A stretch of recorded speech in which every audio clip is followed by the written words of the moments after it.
Hey guys, so second lockdown's finished for a lot of us, and I'm still here doing stories. Well, I enjoy it, and from the lovely messages and comments I've got, some of you guys enjoy it as well, so I'm just going to keep doing them. Sunday, 8 o'clock, story time. No wrong with that. Um, Obviously, for a lot of us, second lockdown's finished. Um, if for those of you who don't know me, we'll get onto the story in a minute, I promise. But I just wanted to say, like, I've got a lot of friends in the hospitality industry and in the music industry, and in industries that are still being hit and suffering and still closed. And my heart genuinely goes out to you guys. For those of you out there that don't really know me, I work in a tattoo studio in Sheffield, and we're allowed back. I was back last week, and just, I mean, outside of everything about how validated you feel working, I love the studio is like my second home, and I adore the crew that I work with. They're like my second family. Um, and if you haven't been able to get that back yet because of extended restrictions, I hope you're all right, genuinely, and my heart goes out to you. And there's a lot of people I know who are still worried and frightened and upset and panicking and not sure what to do now. And I just hope you're all alright. I do, genuinely. So, let's get on with the story and distract ourselves a little bit from the horrors that have been 2020. So this is an odd story. I've loved this story for years. There ain't a lot of point to it. It's just an unpleasant yarn, told in the first person, which is always nice for a story, especially if you're reading a story.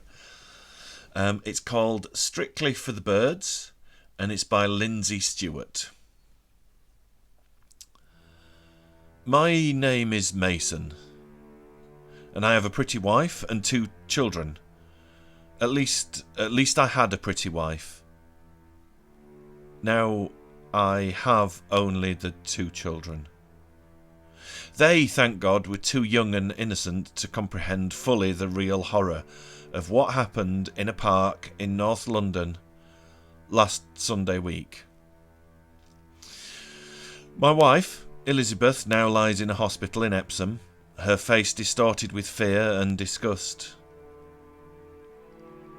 They tell me she screams a lot, even in the daytime. They tell me she'll never be pretty again. We used to live near Regent's Park Road. We've moved now away from Primrose Hill, away from any park, away from any birds. Of course, the children don't understand any of this, or I don't think they do. Why can't we go and play on the swings now, Daddy? They ask. I can never tell them. Is it because of that man, Daddy? They ask. I always make some poor excuse, but I think they notice the beads of sweat on my forehead. They notice that I can't look them in the eyes anymore. It's a pity that they should have learned to sense evil so young. Many of us go through life without ever having to admit that there is real evil in the world, until perhaps one is shaken by some appalling crime beyond human comprehension. For example, take Christie. Even so, you forget the whole thing until such an evil touches you personally that you can never know peace again. This is the story of how my wife found madness and how I learned never to sleep with my eyes shut. Every Sunday afternoon, my wife and I and the children would walk down Fitzroy Avenue, along Regent's Park Road, skirting the gates of Primrose Hill, to the zoo. After we'd made our customary rounds of the elephants, the goats who ate our hats and gloves, the tigers, the bush babies, Tigger the lynx, Goldie the eagle, and the snake pit, we'd let the children play in the sand, on the swings and the seesaws in front of Primrose Hill. Harmless enough, you might think. How could one imagine that on Primrose Hill every Sunday afternoon, with the sun playing among the crocuses, such a repulsive rite was performed? You'll find it hard to believe what I'm about to tell you, but it is true. I know. I was there. In fact, I saw it many times. I even joined in. At least until I realised. But let me give you a clue. Have you ever noticed how fat and healthy the Primrose Hill pigeons are? If you have, score 1. You're halfway to evil. We'd been in the park many times before we noticed the old man in his wheelchair and the valet. The old man was always covered in blankets, wore dark glasses and odd plastic gloves of a peculiar pattern.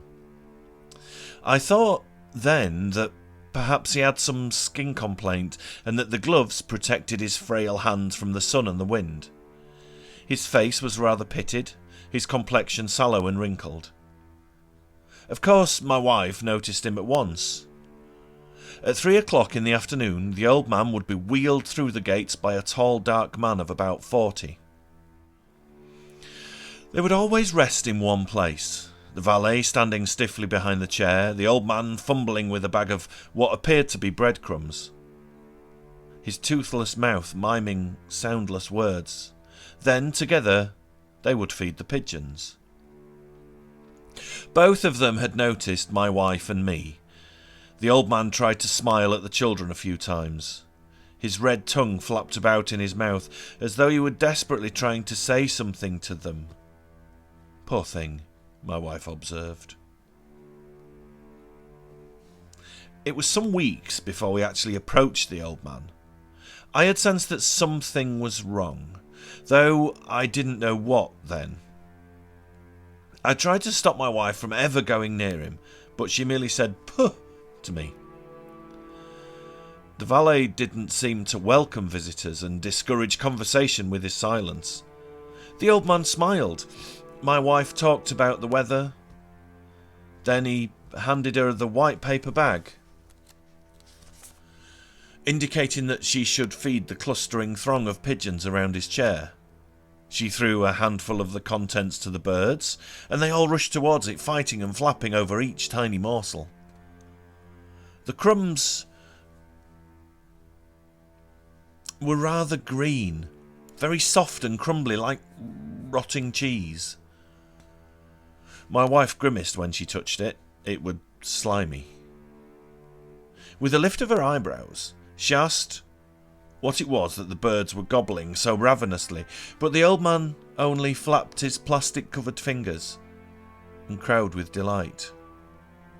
The valet gazed into the distance and said nothing. Then he turned the wheelchair around abruptly and pushed the old man out of the park. Although on subsequent Sunday afternoons we all helped the old man feed the pigeons, I was invariably reluctant. I don't know why. I began to notice that he seemed to be shrinking a little. Old age? Some curious disease? I didn't know. For instance, on the last Sunday in May, I noticed that a corner of the blanket which covered his legs had slipped. He only had one leg. Poor old boy, said Elizabeth. There must have been something so terribly wrong that they had to operate. A few weeks later, the other leg had also gone. After that, we watched him from a distance. Perhaps we couldn't bear to see him crumble away completely, the victim of a mind and body destroying fungus, some parasite eating his limbs day by day, spreading a slow death wherever it moved. Perhaps it was the smell of him. It lingered in the air when he'd gone. Perhaps we sensed in our inner minds that something sickeningly ugly was taking place. Could it have been that? On the Saturday night following the incident of the legs, I heard my wife moaning in her sleep. She would fumble with the sheets, cry out a little, turn her body over and over in bed. I put my arms about her, trying to comfort her. She mumbled something about arms, repeated it several times, as though she were desperately seeking an answer to a question. She woke up very suddenly, about 4 a.m, crying. I pulled her to me, asked her what was wrong, and kissed her. She shivered in my arms, shook her head, and fell asleep. Next day we saw him again. My wife seemed obsessed by him. This time she went to him and peered at him closely. He'd shrunk a great deal. He seemed to be half the size he'd been before. Elizabeth could see black sockets behind the glasses. His arms were wrapped in bandages, strapped around him, covered with a shawl. This time there was no crow of delight, no flapping of fingers. No fingers.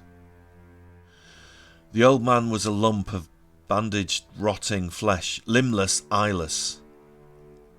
Suddenly he said something in a low, crackling whisper, the only words Elizabeth had ever heard from him.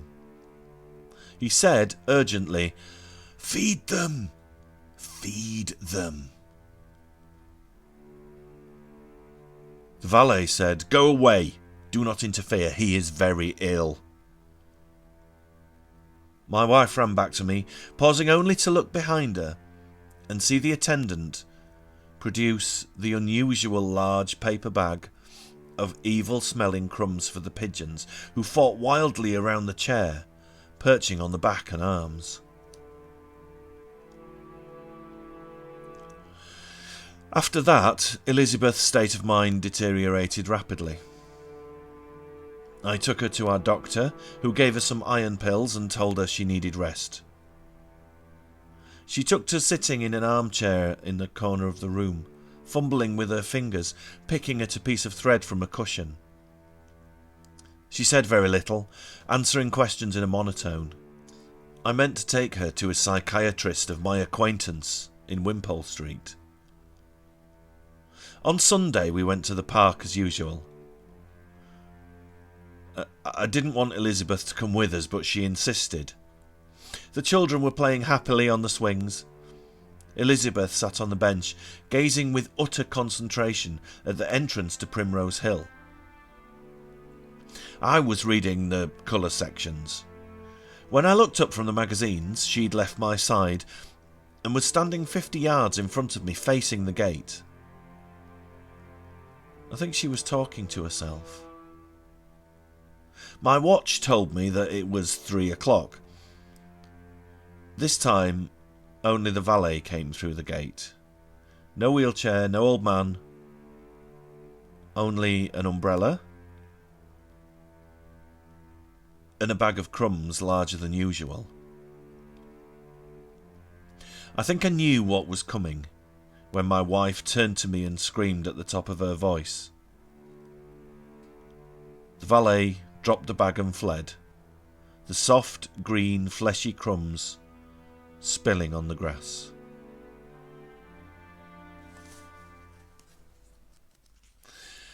So, I hope you enjoyed tonight's story, and next Sunday I shall have another tasty morsel of strange and sinister goings-on that we won't feed to the pigeons.